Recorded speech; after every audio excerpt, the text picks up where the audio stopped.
Good evening, everybody, and welcome to Oh, good grief! I've managed to get the audio coming back at me there. 1 second, everybody.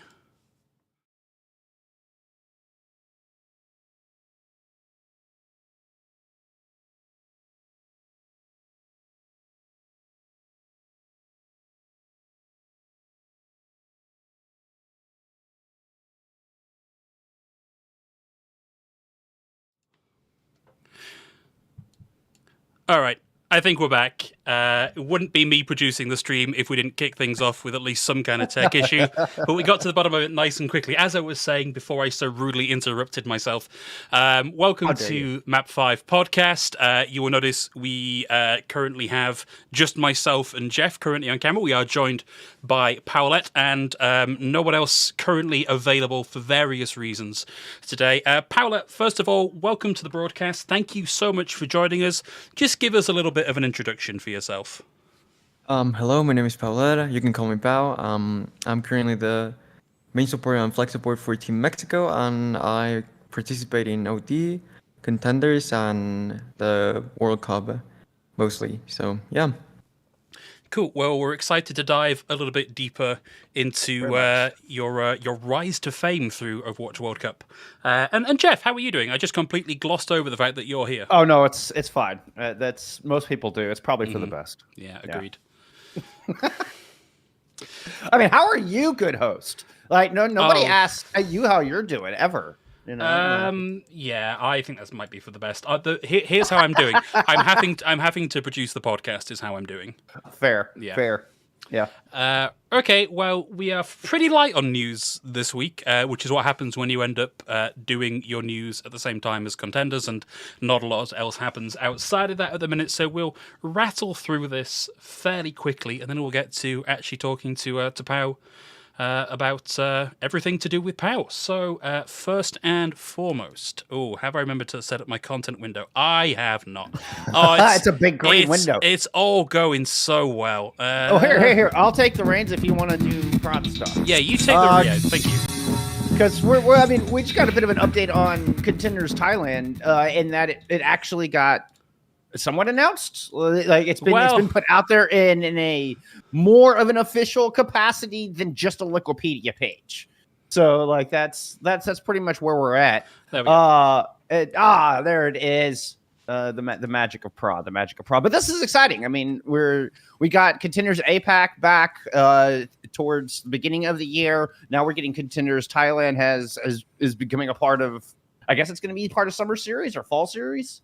Well, this is the thing. This is the thing. We don't nothing official has been said. Like, I think there are I'm sure I saw one of the Korean Wikipedia editors put something up or from an official page, but there's been no announcement. It's just a thing that's happening. Like this isn't an official announcement. This is DAF saying, "Hey, we're competing in Contenders Thailand." Right. And stuff like that's starting to come out. Yeah, it is listed as being under summer series. Okay. So with the start date of today. Oh, so there you have it. There we go. Yeah, we do actually have the schedule for DAF here as well. So if you've spent any time in the region, there is at least one other team here that you will recognize, which is Angelica Esport. DAF is the other returning one. My anticipation is if you dig into who these teams are, you will find some returning Thai players. It's a cool development. It's an interesting development. I would love to know what the what the plan behind that is, and what the goal is for Contenders. Yeah, I mean, and we actually have teams now, which is nice. There's a little more details up on the Wikipedia, this has been expanded drastically over the past week. I just checked this not too long ago, and they've continued to add stuff. The prize pool's been broken down. We have all 8 of our teams now listed. Including the 2 you were talking about that have some notable players that have competed in Contenders over the course between Contenders China through Contenders APAC. I would definitely say DAF Esports is probably your number one favorite team for this. Apparently they've actually played. We have we've had that already. We have had every team has had one match. So Angelica, Anators, DAF, and Moonlight winning their first match of Contenders Thailand. Wow. At Pao, you were saying you know somebody that is part of Contenders Thailand. Is that correct? Yeah.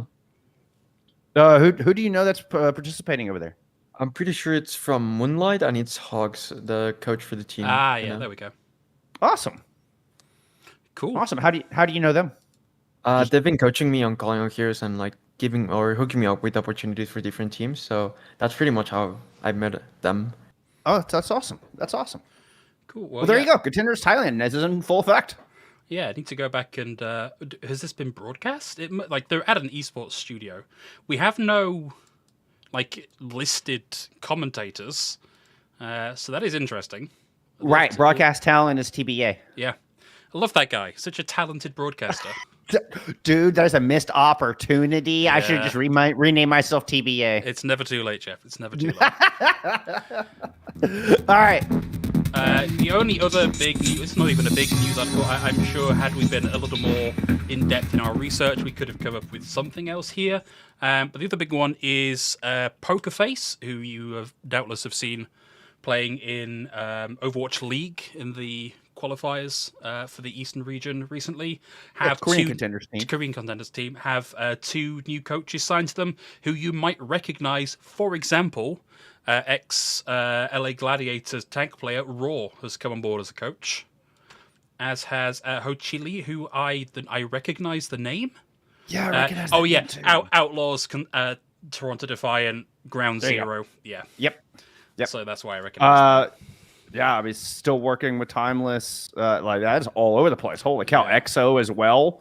Like my goodness, Ho Chi Lee is busy tank. Yeah, yeah. And well, our resident poker face expert unfortunately has like 17 other things going on tonight. Yeah. So, Ocean is typically our Korean contenders expert doing some work over there. I know, unfortunately, we're missing that expertise on this particular subject, but you know what? I like Poker Face. They come off of the old Incendia squad that that Ocean managed, so it feels kind of the spiritual successor of that team. So I always enjoyed this team. So good to see him getting some. I mean, that's some top level coaching, and I did not see Roar coming in like that. Did not have that one on the bingo card. Yeah, certainly an interesting development. And I mean, Pokerface have been doing pretty well in Overwatch League in the past week. So maybe when was this? July 20th. So he's had a 4 days in post. I don't think we can give him that much credit necessarily for the success in Overwatch League. But yeah, looking forward to more from Pokerface. Who was the previous coach? COE. I'm not familiar with them. Okay. No, me either. I would need to go digging through Wikipedia to figure that out. You said before we went live that you were actually sort of playing and working in Korea in a couple of different factions at the minute. Do you have much experience with any of the staff or the players from Pokerface?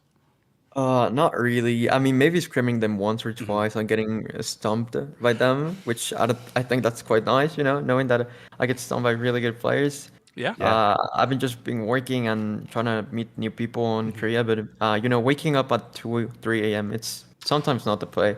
Yeah, it sounds a little bit rough.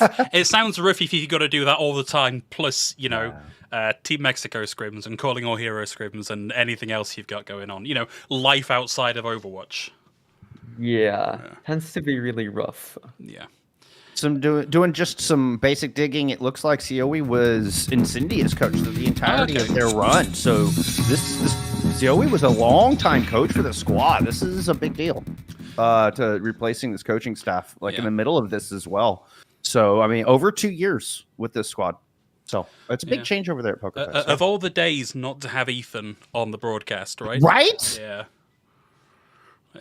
Right, well, I mean, that kind of does it for the news. It was when we got a guest on, we try and keep the news section nice and light anyway, because otherwise they can spend an hour twiddling their thumbs waiting to actually get to the thing that they're here for. So, Paolette, you'll be happy to know this is the record for the shortest news section we've ever had on a broadcast at just over 10 minutes, which means we can start talking to you about everything that's going on, because it sounds like you've had, in fact, I know you've had a very busy couple months with Overwatch, but if we can take a step back for a second, obviously you've given us a very brief introduction as to who you are and what your background is here.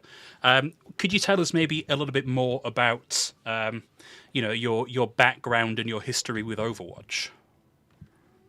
I'm pretty sure It was 2016. I was coming back from, I don't know, I don't think it was even high school. I was just like on seventh grade or something like that. And a friend of mine showed me a play of the game on Diva, and I was like, oh, wait, I actually like that game. It actually seems really dynamic because I never played on a console before, and it was like my first console out of like Pokemon things. So I was really interested in Overwatch, and Overwatch was my first introduction to an FPS game. So you started out on console. Yeah. Cool. Like basically everybody on this podcast started out on console, so we love people that also started out on console. So that's really cool. I think I'm gonna give you a fun fact, but most of Team Mexico comes from console as well. We just transitioned to PC. Really? I knew Yeah. a couple did. That's awesome. Yeah, that's Well, I know Billy I, Ocean and myself all got our starts in console as far as casting goes. me too. I competed. Wait, in there you CGO. we have Billy. Hi. We have a Billy. I'm Whoa. trying. I'm trying. Let's see how this works. Welcome, Billy. We won't bother trying to get your camera up and running. Yeah, just audio only is great. Yeah. Well, I've yeah. got my camera in the chat. Oh, good grief. Well, I'll tell you what, why don't we all take over talking to Pau, and I will try and get you added to the broadcast. Yay. Well, let's back up. So early days of playing on console. So what made you want to go from just playing on Xbox with your friends to I want to compete? I think it was pretty much I was like a very well-known Mercy OTP. Like I strictly played Mercy, and I remember watching a lot of streamers that they were really high SR and they were competing on different tournaments, and I got really inspired to like improve and get better. But I saw that perhaps playing on controller on console wasn't the best option, so I took the leap of faith and swapped to PC. Oh, wow. How long ago was that? When was that? Around 3 years, almost immediately when I swapped, I started scrimming. That's awesome. And was that your first time like doing anything competitive as far as esports is concerned? Yeah, immediately when I started scrimming, I had like tournaments for I don't know, CGL or other minor things that I wanted to participate, and it was a great experience. It has been a great experience. Yeah, we're big fans of CGL. Here we have Headrummer from CGL is actually in chat at the moment. So no, that's awesome. I will say we also got the comment from Headrammer earlier of like, oh, we had the CGL Kunoichi event this weekend just gone, and oh wait, I'm being dumb. Paolette was in that, so it's like a nice circular thing here. Yeah, that's cool. Okay, we have Billy back on camera. Welcome. Hi. Hello. hello. I'm bespectacled, Billy. Paolette, big fan of yours. Billy, 1 second. Can I ask you Yeah. please to mute yourself in Video Ninja? Oh, We were getting Billy in the echo chamber in the long tunnel. There we go. I think we're good there now, we go. Billy. There we go. I'm Thank muted you. now. Yeah. Bespectacled Billy. Big fan of yours, Paolette. Having seen you a couple times before. Your beautiful run with Team Mexico. I just wanted to let you know I'm a big fan of yours. I said if they didn't have you in on the Puerto Rico match, that Team Mexico was probably going to lose. Just want you to know that. Thank you. I appreciate that. So you hit the ground running once you made that swap to PC. Like how was that transition? Like was that tough? Had you played anything on PC before? Like did you just kind of slot right in? Did it feel like duck in water kind of thing? So I immediately swapped to PC. Before that, I had no experience grabbing a mouse and a keyboard. So it was really interesting for me. And fun fact, I did not play support on that team. I was playing just DPS, just to learn mechanics and new things. So I didn't slot it right in, but I think I adapted properly to the team and, learning my mechanics and everything about Overwatch more on a professional environment. Can I ask? This is coming from a point of complete ignorance from my part, but if you look around the world, there are countries that are console countries, that are mobile countries, that are PC countries. Is it more common to see like console gaming in Mexico than it is, say, PC gaming, or is it just 100%. Okay, right? It's more expensive to kind of build a PC, and even if it's not that expensive at times, getting the pieces is really hard. Okay, interesting. So you must have a relatively small pool of like high-level players in Mexico on console, on PC. Sorry. Yeah, I think there's a few of us, but whenever we meet each other, it's like, oh, you're Mexican as well. Hello, how are you doing? Nice. Well, I think that makes the fact that Mexico have made it to the land phase of World Cup even more impressive, because like one of the things that you tend to observe if you follow this level of competition is that there is a very strong correlation between like available talent pool and how well you can do. Like if you've got 340 million people to pick from, you're probably going to find more people than if you've got 100,000 people to pick from. So I think it's interesting that you were able to put up as a team that level of performance. Yeah, we've been working really hard to kind of like improve as a team and as individuals. So yeah. So- I've got a question to kind of going into the console part of that because, like I said, I was a stream team member with the CGL. So Spark Chief was in your guys' trials. I don't know if he went by Jeff. Do you remember he went by a different handle? No, I think No, he went by Spark Tank. Chief, yeah. Yeah. So Yeah. you had Castled and you had Hysteria on Tank, and Spark Chief barely missed out. What did you think of his gameplay? Just because I know there's a lot of people that watch CGL and are big Spark Chief fans. I'm a fan of Spark Chief. I like the gamer. I've known him now for 5 years. So I want to get your kind of bend on how the trials went for you guys and how you guys really gelled together as a team. Once you got through that excruciating process that we all got to watch on Liga Ace. First of all, I feel like Spark Chief is a really like communicative tank player, and their mechanics are really good. But I feel like getting to know Castle and Hysteria, they're like really solid players. They never tell. They don't have like any mental issues. They tend to like fully reset their mental and be a killer for the team. And I think just meeting the guy for the first time was really like I was not expecting to get a new group friend all of a sudden, but like I feel like all of them are people that I really appreciate. I'm excited to meet them online. That's amazing. What Amazing. can you give any more details about that first meeting? Like, I mean, was it with just a scrim? Was it Discord? Was there just kind of hey, let's get together and everybody introduce themselves? What was that first time meeting Team Mexico like? Like, So our manager just kind of sent me a message like, "Hey, are you free? We have a surprise for you." And then I just joined the voice chat of the trial chat on a private voice chat, and they're like, "Oh, surprise! Everyone's made it to the team.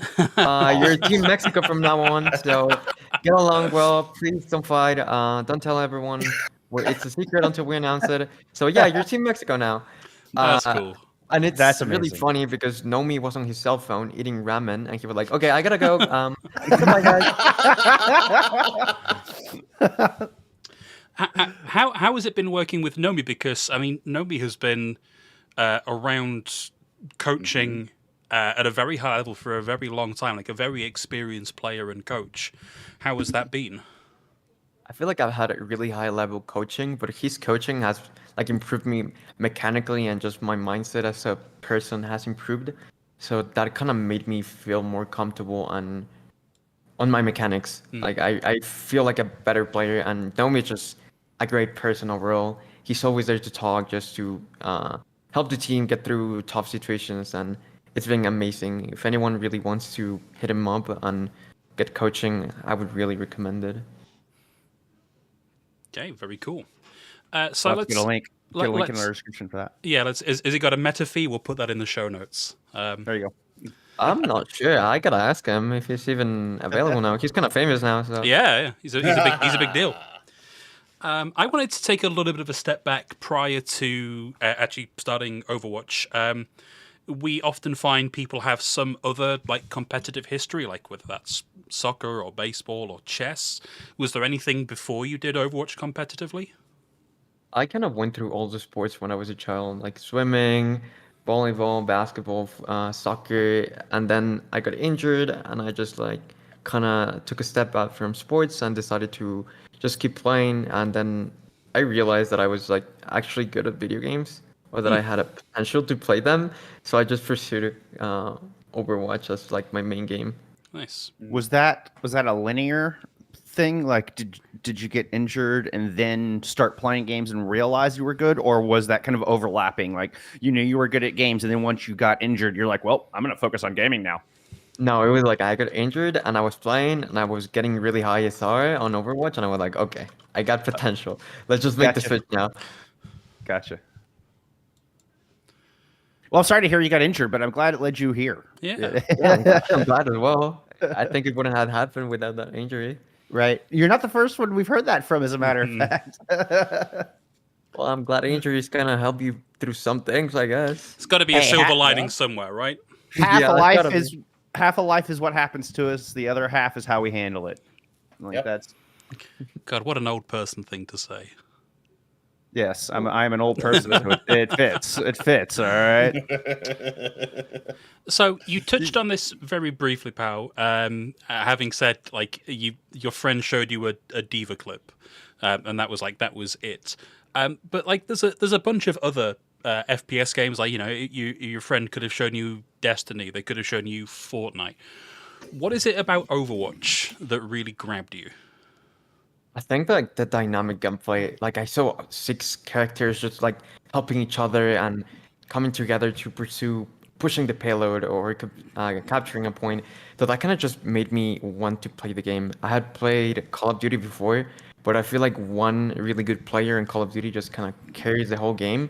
But one good player in Overwatch does not carry the game just by themselves. So that really made me slotting into Overwatch and like kind of like the game more than I did initially. And I have a finer detail version of that question. Is you described yourself as a Mercy OTP. What drew you to Mercy? I feel like the mechanics, like flying and initially the super res and bringing back my team. But I feel like the correct answer is when I joined my group friend, they were like, okay, we need a main support. We need someone to play support. So you're not allowed to play DPS or tank. You're going to support. And I saw Mercy, and I was like, okay, well, I'll just pick Mercy the whole time. And I just fell in love with the character. Okay. How every good tank and support main got started. Necessity. Yeah. No one else would do it. I did Facts. it. Good on you, pal. Good on Yeah. you. True teammate. No, it's Overwatch is unique in that even the way it's built, it's requires different skill sets to come together as a team. And I think that does have a broad appeal. I know that was certainly one of the things that drew me in, and it's different from the tac shooter or the Call of Duty style shooter where everybody's just this blanket, your soldier character, and everybody's the exact same. Whereas, the broad skill set of Overwatch, I think, kind of mimics what we'd like to think life is like as far as a team. Here we go with more old person lessons. But it's different skill sets coming together make a better whole. Yeah. So Yeah, I'm just gonna be the old man on the mountain today. Like apparently I'm just gonna embrace that role. No, it's okay. I'm learning a lot of things. It's good to know. Good to know. So obviously the reason the three of us know who you are is because of the recent Overwatch World Cup and Mexico's run through that. So what else might people have seen you playing in recently? Like, where else have you had competitive experience in Overwatch? Well, last weekend I was on the Kunoichi's tournament. We took third. But I've been doing calling out heroes on and off because of schedule problems. If you have paid attention to Korean, kind of like open division, I've been doing that as well, and same as NA. So I've been on and off between NA and Korea. Sometimes I do one or the other. But if you know a bit of the top teams, you might heard of my name. You might have seen me over there, just kind of slotting in as a sub or as someone that is really flexible and support. So Where might we Maybe see the- you in Korean contenders or Korean Open Division? What team are you playing with? I'm playing with Team Start right now, but it's kind of on and off because some people have things to do. So we just come around and we're like, oh, do you want to do Open Division this one? Yeah, sure. Let's just start scrimming. Why not? That's awesome. I'm certainly going to be keeping an eye out for you. Thank you. Okay, well, I mean, let's get back in. Let's go a little bit deeper into that then. I saw you in the timeless the content creators cup with Ruben Sargasm's team. That was the first actual video footage that I had of you. I had seen you listed and had seen you kind of glancing through content, calling all heroes. So, I mean, having the World Cup and calling all heroes at time, did it help you? Or did you find it super exhausting with all the extra scrimming, all the scrim blocks that you had to go through?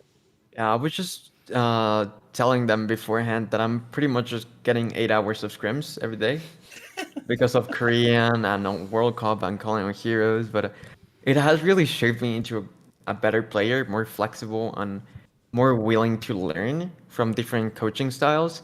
But it's definitely tiring. There's some days that I really don't want to wake up. I don't want to do anything. I just want to stay in bed, not scrim, just cancel everything. Just I'm not around. I mean, we have those days as casters too. We're just like, I blew my voice out over the weekend. I casted 5 best of 3s in a grand final to boot. So I definitely feel that. Now you said that it helped sharpen you and it helped mold you into a more malleable player.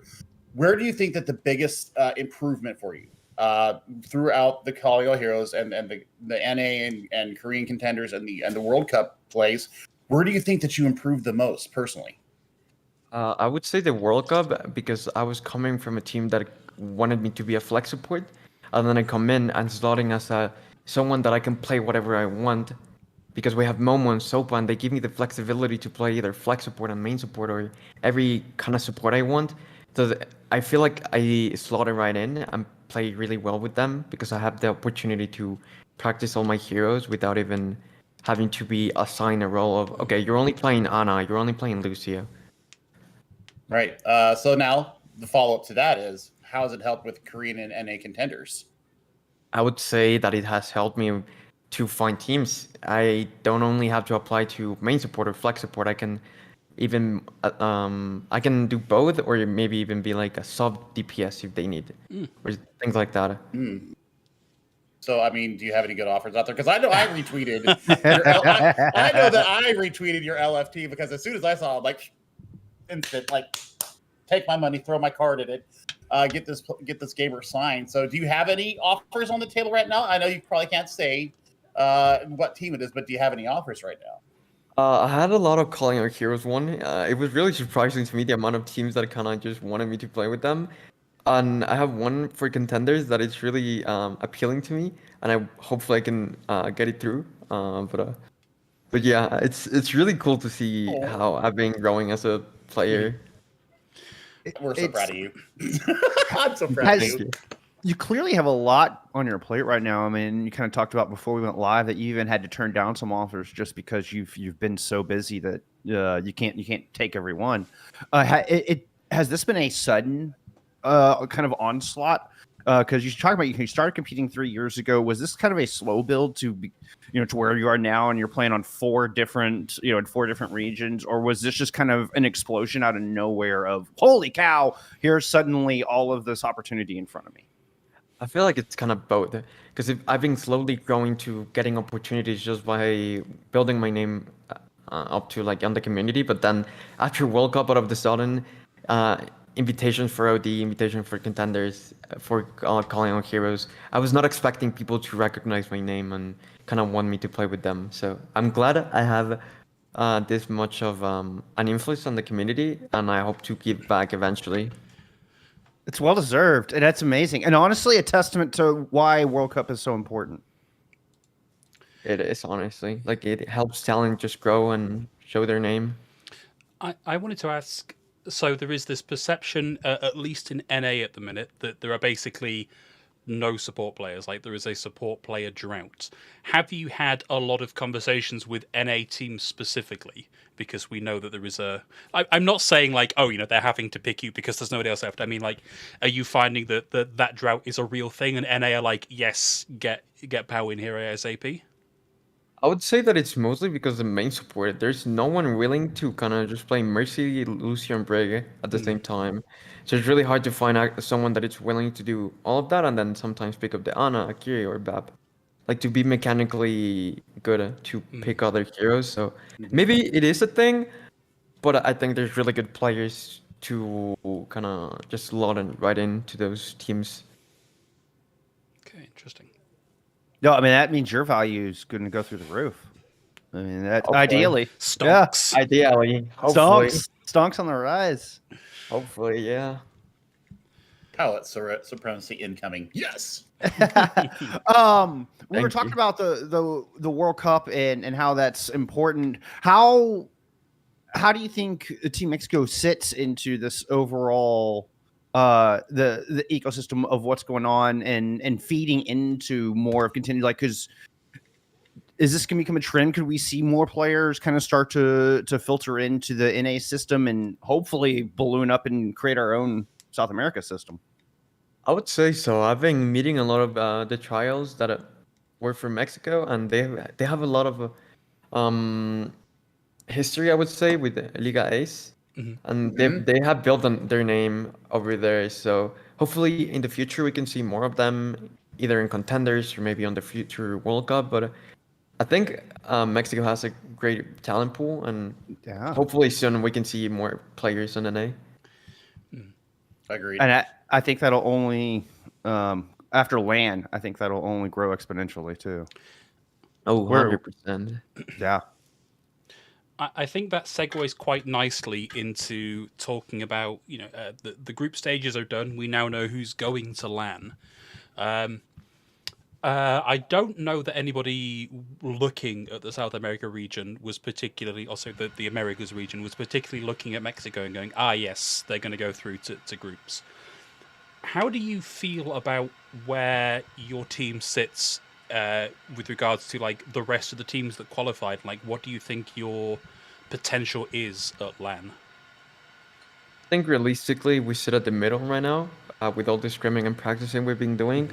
We of course have gotten better partners for scrimming and practicing, which really helps us improve as a team. But of course, we need to do some major changes and keep practicing more to kind of slotting into that top 3 if we really, really want to get there. So I would say realistically, everyone can think that Mexico is a top 8, top 10 country now, Okay. but hopefully we can prove everyone wrong. Yeah, I'm certainly looking forward to seeing exactly how far you'll go. When you say you're doing a lot of scrimming, are you still scrimming along like country lines, or are you in a position now where you can start to scrim like established contenders teams? Yeah, 100%. Okay. At the beginning, we had a problem that we didn't really had a name for ourselves, none of the players, so finding scrims was really rough. But now we don't get scrims because people don't want to scrim us because they fear of getting stumped. So it's really like a fine line of Yeah. not having scrims to now having really, really good scrims. So that has helped us a lot.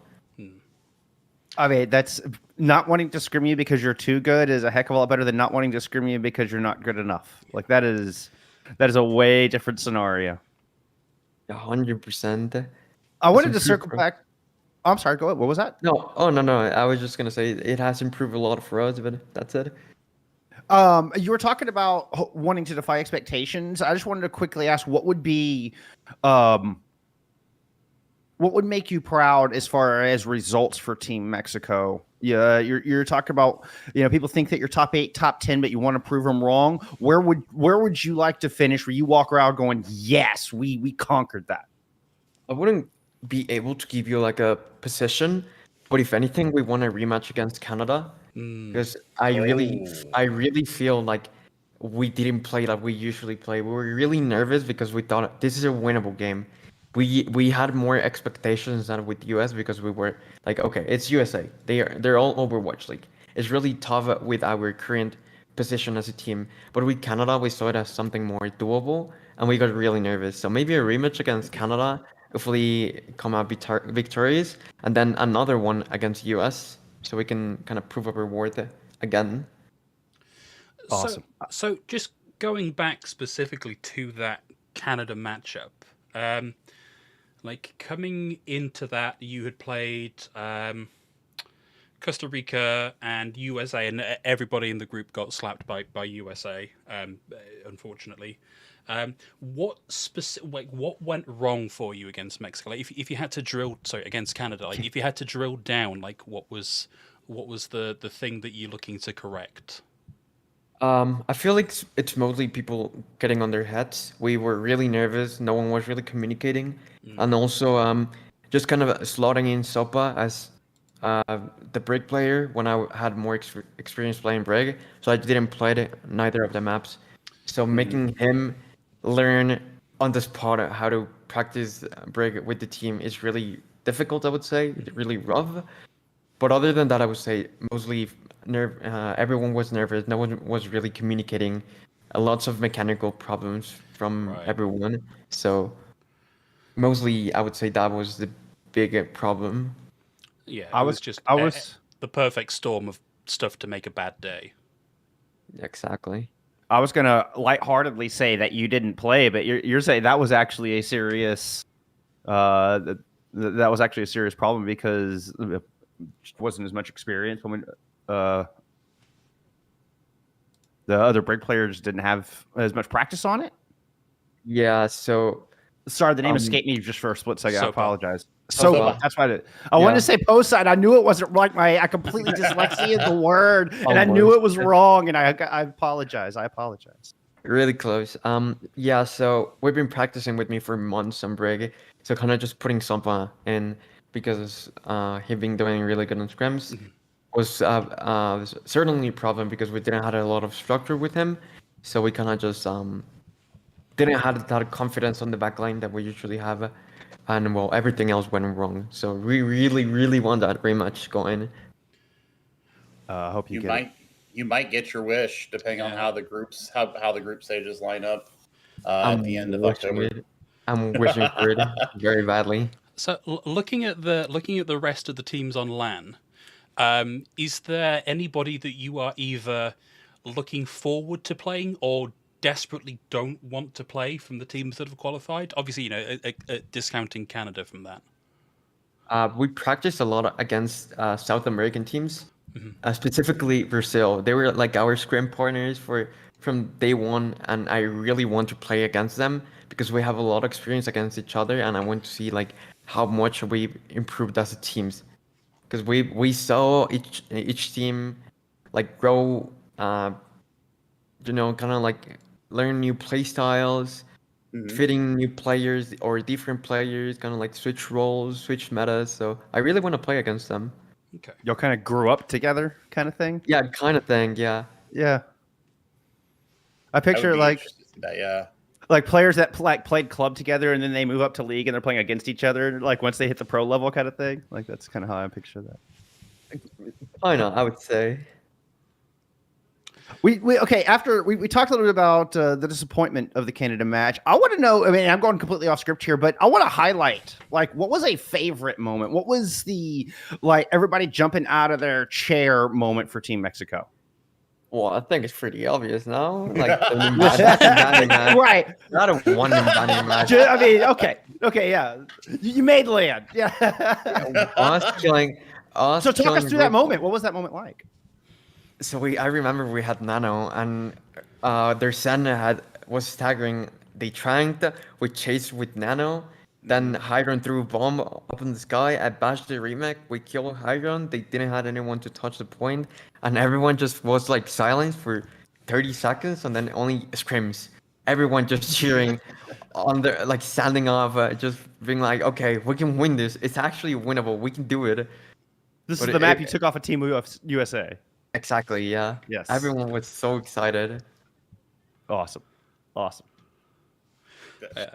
troll is real. Yeah, it's the stuff that we really don't get to hear enough about, even as broadcast staff. Is like, what it was actually like for the teams, and obviously, like one of the reasons we've got you here today is that we want to learn that kind of stuff. You were given a reasonably good opportunity, like almost immediately after your last World Cup match, to go and talk with J3 on his stream. How was that as like a cap to like the day and the week's matches?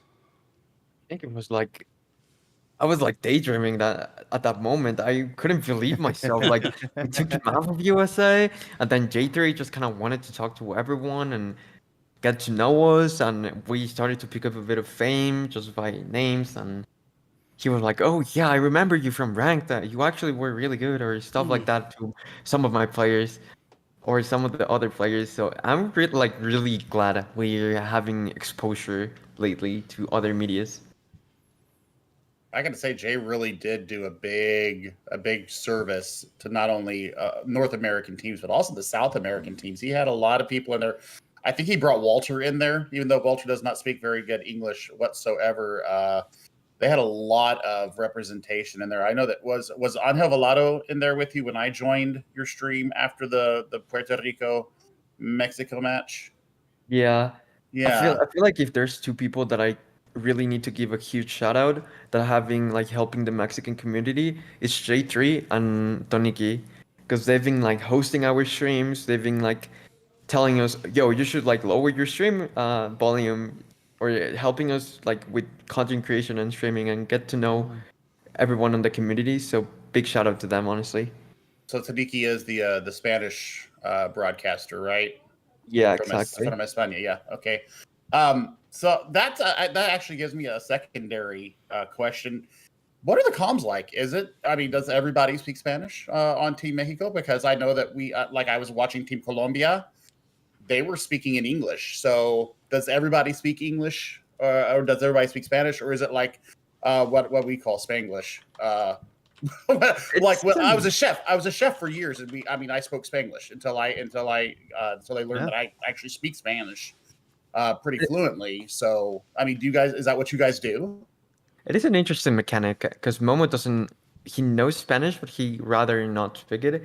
So the reason why I'm in for most part is I communicate to Momo in English, and then I communicate to my frontline in Spanish, and everyone just ask for things to backline on English. Like if someone wants to push, they're like, Brig, just come with me. Can we push? And we're like, okay, Momo, can you nano me here? So we're kind of like, we understand each other's languages, but we're not trying to mix them or mix match them, just so we don't overclutter comms. So yeah, it's an interesting mechanic because I know some teams are just either speaking on Spanish or English. We just kind of went with it. I love it. I love it. Can I ask? Maybe this is like a personal question. Do you know why it is that Momo doesn't want to com in Spanish? Mostly like the accent. He's not comfortable with the accent. Right. So we were like, okay, you can speak in English. I'll communicate to you in English. I communicate to everyone in Spanish, and we can just go through this. I don't think there's a problem with that. An IGL is born. An IGL is born through necessity. You took a map off Team USA and made land. It worked. Keep doing what you're doing. Yeah. I'm trying to think. Need to go to the front. Vamos al frente. Vamos al frente. Oh, Vamos let's go to the front. Yeah. I mean, Jarme la mano. Yeah, it's mostly like, can you give me? They're like, can you give me nano? And then they'll just be coming in Spanish, and Momo's just like giving nano and not talking, and then just talking to me randomly in English, like, oh, can you protect me here? There are monkeys coming, or things like that. I don't know. It's a really interesting mechanic. If we ever like publish comps, for everyone to hear, it would be really fun to hear them. Yeah, I would love to hear that. I would love to hear that. Because Team Colombia did that when they beat Brazil. They put when they won the first map there at Ilios on Ruins, they actually put the final fight in there. And you could hear like every once in a while there's a Spanish word, but it was mainly in English, which was really funny to be like, Colombia is like Spanish speaking, like they're way farther south. But yeah, it was. I would love to see that from L3. Seriously, that would be fantastic. I mean, if there's any recording, I would be glad to kind of just talk to my managers and be like, hey, can we share this? I think it'd be good content. Of course, we're forgetting the third language of Overwatch communication. So we've got English, we've got Spanish, and then we've got the entire team shouting "monkey, monkey, monkey, monkey, monkey, monkey" when it's time to kill the enemy. That's universal. Exactly. Yeah. That's universal. Or Sombra, one of the two. I guess I'll go with the next one. So you guys, your team takes third. And I mean, the Overwatch World Cup script writers obviously got it right with the very last game of the entire qualifier cycle. It's Mexico versus Puerto Rico. We have a lot of friends on the Team Puerto Rico side. We game with them. I obviously have love for Team Mexico because of Spark Chief going through the trials and then seeing how you guys have just really meteorically risen. Do you think that the 3-2 does that really just demonstrate who you are as a team? And well, how do you feel about the rest of the tournament behind behind losing to Canada because of your nerves? I feel like we could have done a better work on Elios on the first map, but something that Nomi always tells us is the first map control, it's a coin flip. You scout the enemy team comp, they scout you, so you trying to counter comp them, but they're gonna do the same. So you don't really know what playstyle you're gonna be playing. So it's mostly adaptability and just sticking to your guns. If you're not able to do that, you're gonna lose control. But if any other team comp, if you just play what you know what to do on the hybrid or just payload maps, you're gonna win. So I feel like any other map outside of control for us kind of shows who Team Mexico is. Okay. I think there's a really interesting broader point here, which is the thing that, like, behind the scenes, we were all like, really wish this wasn't first to 2. Like, I really wish we got, like, first to 3. Obviously, that makes everybody's day 50% longer. And it's kind of impossible to do with the volume of games. But yeah, like, if we'd gone to 4 maps, 5 maps, we would have seen a lot more from everybody. And I don't just mean volume of play, but like difference in play style, grit, determination, that kind of thing. Map types. Hey, and something to consider, you'll only have to play one control map, even if you go all 5 when it comes land time.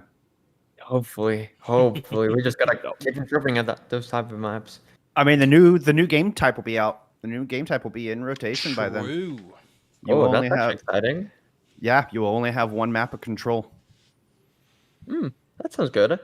Actually excited to see the new. I mean, I was not taking into account that I was gonna be playing a different type of map by the World Cup, but it's actually cool that we just have a new game mode and we have to learn a lot of new things. Yeah, we'll have a new game mode and new heroes. A lot of it. Oh, I'm looking forward to learning. Yep. I mean, it's a new support hero next, right? Well, we're getting another support hero. I'm looking forward to learn every support hero for my team. Yep. In my head, I just see a big /S behind that. Yeah. So I didn't know I was going to be on here tonight because of IRL issues going on with me, but thank you for that, by the way. Thank you. I gotta know, what do you think of Angel Velado? Is the gamer ready for NA contenders? Or, I mean, please, Overwatch gods, please bring it back South American contenders. But do you think he's good enough to make a squad? I don't know. I'm gonna give you my idea. I was on trials and I saw the guy and I was like, this guy gotta be cheating. Like, there is no way this tracer is just one clip in my whole backline. Like, how is a single tracer just handling 3 people on the backline? And I remember being so frustrated in comms in trials because, like, one singular tracer 1v1ing my tracer and killing the backline. Yeah, like, hello guys, can we just kill the tracer? But I think one of my coaches said he was a diamond in the rough. He just needed coaching. He just needed a team at home to play with. And I think the guy is ready, but he needs to keep improving and kind of just proving himself to everyone. Not only like on broadcast, but for example, I think ranked really helps. I think scrimming other NA teams really helps as well. But the guy's ready. The guy can go whenever he wants. He just got to choose to go. Is he bilingual? I would say he's bilingual. He can talk it. He can say Tracer 1. I don't want. That's all you need. That's everything you need. Yeah. As a Tracer player, there's not a whole lot of coming other than that. I would say that. I would say saying Tracer and Recall and I'm going for a pulse. That's good enough for a Tracer player. Absolutely. Well, I mean, look, we see this with mixed teams all the time. Like, there are imports from Korea into NA teams who haven't had that experience before, and they make it work. Like, it's not always super easy, but you don't need to be dictionary fluent in the language if you can get your ideas communicated. Yeah, then I would say 100% the guy can do it. Like, if he really wants to put his heart to making it to contenders, he can do it. He's really mechanically talented. And whenever you duel with him or whenever you play with him, it's like really interesting the way he plays and thinks. I would say not most of Tracer players know how to play as him. Definitely one we keep an eye on. The diamond in the rough. I like that. Yeah, and I think that's like a sorry, maybe I'm just being philosophical here. I think that's a really interesting point generally, right? Because one of the things we touched on earlier with you, Pal, was like, the degree to which coaching has helped you become a better player. Like, it seems very obvious to say, but how many players do we, like, world class, top tier, generational talent do we miss just because they never got like the coaching they needed to give them that step up? It's kind of crazy. It is, but sometimes you just gotta look for it. Even paying for coaching or like finding good teams with free coaching, it's really helpful. It really helped me. There you go. That's the words. If you want to get good, just go find some coaching. There's plenty of it out there. Is this part of the need to bring South America contenders back? Is that part of why that's so important, so we can find these diamond in the roughs? Why, from a player perspective, why is everybody clamoring so hard to get contenders SA back? I would say that, like, if you go and see the players play under ping, it's really interesting because they don't compete against the high level NA has, but they're still really mechanically talented and they know how to play the game differently. They have a different playstyle like every region. So I feel like good scouting, good coaching, and just help them grow as people can bring them to any contenders or just open an SA scene again. I've got a question for you before we get to what our last question is. I think I'll hear on our run of show. You guys obviously were the Cinderella team that came through out of the group of death here in the Americas region. Who is the next big team behind the top three in Group A, and then Brazil and Colombia? Who is the next big team to come out of our space? Is it Puerto Rico? Is it Chile? Is it Peru? I mean, who do you think has the biggest shot to be the next Cinderella team next year if we do have the World Cup next year again? Honestly, if you saw some of the players individually, I'm talking because I've scrim against them in NA in different teams. I think Peru. The players are really good. I feel like maybe just bring them together for next year. Just kind of give them better coaching, better advising, and they might be making it to the big leagues next one. I think. At Did they least I can surprise you? highlight you. I can highlight you one name that is really impressive to me. Who's that? Persona. Persona. Yeah. Yeah, Persona had a really good showing. The guy's Really? playing on the high ping, and he's killing it, honestly. Really, I mean, yeah, the accuracy was there. I honestly thought you were going to say Team Chile because of Ram. Ram was a beast. Yeah. They're in Group B, but yeah, I mean Peru. I mean they had some good matches. They took Brazil pretty heavily. So I see that. I will add to that. I thought Rodrigo was pretty phenomenal, honestly, as a support player, like Lucio particularly. He's also got a really, really fun name to say as a caster if you can roll your R's. Rodrigo? Yeah, Rodrigo. It's really fun. I enjoyed that. But no, I You're genuinely all, you're all just showing off. yeah, unfortunately, Jeff hasn't been blessed with the ability to roll on. Unlucky. Yeah, the Brit can roll as ours, but the born and raised Texan can't. The Canadian, the German Canadian can do it too. It's okay. Yeah, this is GG's. where's Billy from? I don't know. Where's most expedient for Billy to tell you he's from? Yeah. Would you say Peru? Beso mi culo. Did Peru surprise you? Hey. But no, Pal. Would you say Peru's the team that like surprised you the most as far as like expectations, and then coming in like, oh, this team's actually really good. Yeah, well, like we were really confident scrimming against teams, like kind of just never losing for a whole month, and then my manager was like, "Okay, we're scrimming against Peru," and we were like, "Okay, just easy as always." And then damn, QueenCom, they're actually really good at QueenCom. We actually gotta take them seriously. They're mechanically good, so be careful. Okay. And then I saw a couple of the players just scrimming and playing by themselves and ranked, and I was like, okay, they have talent. They're really good at the game, so I gotta keep an eye on them. Oh, I think just a little bit of versatility, like just a little bit of versatility on that squad. I think could open up some doors. Yeah, I completely agree on that one. So we're rapidly running out of questions, Pal, and this one that I've got teed up, I think we probably should have had earlier on, because we've spoken a little bit about like what you did before playing Overwatch and what inspired you in the game. I know from experience it can be very hard to get your parents to understand what it is you're doing in this kind of situation. What's your support network been like outside of game? Like, your family, are they behind you? Do they understand what it is that you're doing? Especially feel like coming off of a sports injury where you're in traditional sports and then making that transition. I think it's another caveat to that whole question. I feel like the more supportive one was my mom, and whenever I told her like, okay, I'm doing Team Mexico, she was like, okay, I knew. You always scream Anna, Anna, Anna, Anna one, Anna one at like 8 p.m. So you better be making something with your time, right? So I feel like she doesn't really understand the game, but she definitely understands what I'm doing and that I'm passionate about it. But yeah, also like out of not only my family, but I feel like my friends were not expecting anything like this. I just usually tell them like, oh yeah, I play video games kind of professionally. Yeah, I kind of do it on and off. And then I appear in big posters and on a broadcast, and then I get interviewed, and they're like, oh, so you're like the big thing over there, huh? Wow. But the support has been unreal. People have been like really interested in the pro scene. Even my college has approached me with like opportunities, and Oh, wow. they want to learn more about it. So that's really good. That's great. What are you studying, if you don't mind me asking? I'm currently studying biotechnology. Oh, wow. That's a big Go. brain subject. Yeah, it's an engineering. So sometimes having the time for an engineering and for Overwatch is really rough, but I try to make it work. Yeah, I had a hard enough time just finding time for engineering, so well done. Really well done.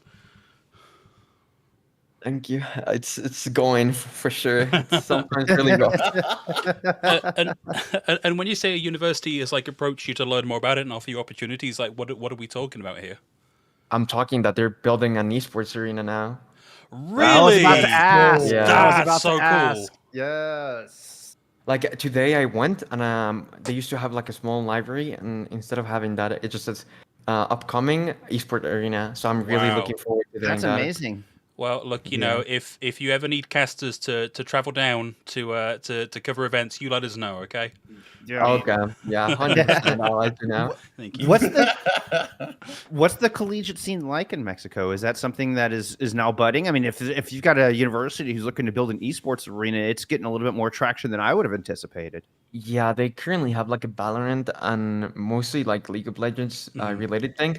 But I kind of approached them with the Overwatch idea. I was like, okay, I'm doing really good on Overwatch, and I know that people that are really good at Overwatch study in this school. So what if we make a collegiate team and try to go forward with it next semester? So they are kind of like agreeing with me. Sometimes no, sometimes yes. But hopefully we can fit into the collegiate scene next semester. Who Awesome. knows?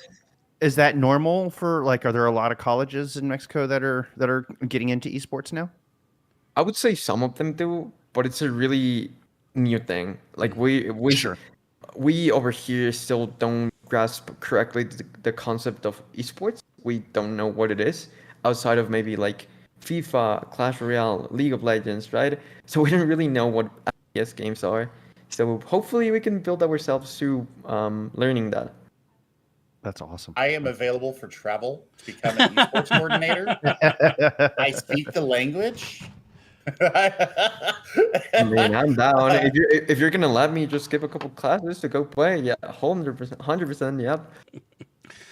Genuinely though, the 8 hours of scrims that you've been doing playing for Korean contenders teams and NA teams and CAH teams and I mean all this stuff that is huge for your country, for the collegiate scene in your country, for building all of this. The work you are doing as an individual is massive for pushing Mexican Overwatch forward. So I mean, mad props and nothing but respect here. But I mean, genuinely wanted to throw that out there that this work you're doing and getting on that big stage pushes that entire ecosystem forward. So keep up the good work, my friend. Yeah. Thank you. I really appreciate it, and hopefully I don't disappoint, and I can keep doing better for No. upcoming contenders. Oh, Paolette, there's no way you could disappoint. There's no way. You've already hit a pinnacle, and now everything is just bonus on top of that, my friend. I'm serious. Like the growth and the recognition now of who you are. I mean, they can't take that away from you ever, no matter what. They can't take it away from you. Y'all go follow Paolette. Go follow Paolette. The Twitter will be in descriptions. We had it up in the intro. Give this gamer a follow. Come on. Well, Thank you. That sounds to me like we are getting close to wrap up here. We're certainly out of questions. Yep. Paolette, before we let you go, first of all, thank you for coming to talk to us. It's been really, really interesting to get your perspective on stuff. Is there anyone or anything you'd like to say here to either to publicize or to thank people in the community, or I don't know, start beef with people in the community, whatever, really? Well, first of all, thank you, Billy, and thank you, Phil, for inviting me, giving me this opportunity to talk my mind, and just being here to speak to you and kind of give you a piece of my mind on what Team Mexico is. And second of all, if everyone is interested on more Mexican esports, there's gonna be a clash of states on Mexico. There's gonna be 4 regions, so Mexico is divided in 4 regions, and you're gonna see plenty of talent. And I was really surprised to see a lot of GM players, mostly GM1. So it's gonna be really fun. I'm not gonna be participating, but I'm looking forward to see brand new players kind of rise up and see what they can achieve. Awesome. Do you You'll have to give. Oh, yeah, go ahead, Jeff.